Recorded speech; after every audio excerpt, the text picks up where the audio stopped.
Hi hello नमस्ते सबैजनालाई। तपाईँहरूलाई फेरि पनि मेरो मिनी ब्लगमा स्वागत छ। यो चाहिँ हाम्रो रातिको खानादेखिको स्टार्ट गरेको छु मैले हैन।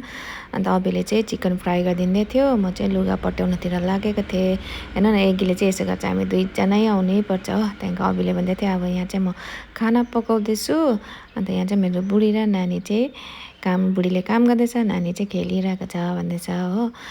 लुगा पट्याउन चाहिँ यत्रो थियो हेर्न न। फेरि डान्स पनि गर्नु भन्यो हो, गाना बजाइरहेको थियो नि त हो।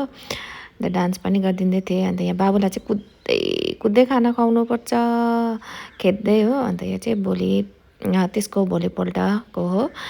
अन्त त्यसको बिहान चाहिँ हामीले मैले चिया बनाएँ। त्यहाँदेखिको ब्रेकफास्ट आज बाबुलाई नि अनहेल्दी ब्रेकफास्ट भयो भनेको थिएँ मैले होइन।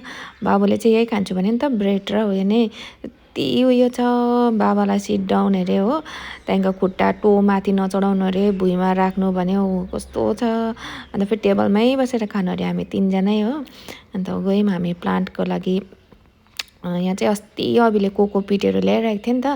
अन्त तपाईँले लास्ट भिडियोमा देखिहाल्नु भयो, हामीले चाहिँ मिरिकबाट माटो ल्याएको थियौँ होइन। अन्त हाम्रो प्लान्ट चाहिँ एकदमै सुकिसकेको थियो भित्र। अन्त अब घाम पाउँदैन नि त त्यस्तो साह्रो। अन्त हामी चाहिँ यहाँ सबै प्लान्टहरू रोप्नुपर्छ भनेर चाहिँ अन्त मैले उयो पनि किनेको थिएँ, यो गमला। अन्त यो दुईवटा चाहिँ किनेको थियो, अरू त थियो हाम्रोमै। अन्त यहाँ एक दुईवटा रोप्यौँ हामीले। अन्त त्यो ल्याएर यहाँ तल राख्यौँ।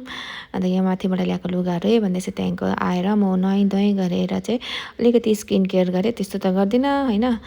सिरम मोइस्चराइजर त्यहाँदेखिको अन्ली सनस्क्रिन लगाएँ। त्यहाँदेखिको यहाँ बाबुलाई पनि नुहाइ धुवाइ गरेर ल्याइदिएर चाहिँ कपाल सपाल कोरिदिँदैछु। मैले बिहानै घरबाट ल्याएको हो, फेरि बनाल्नुपर्छ। नानीसँग चाहिँ यस्तै हुन्छ नि त। त्यहाँदेखिको त्यो सकेर पूजा गरेँ। पूजा गरेर चाहिँ त्यहाँदेखिको सिधै लन्च गरेँ। तपाईँलाई मेरो आजको कस्तो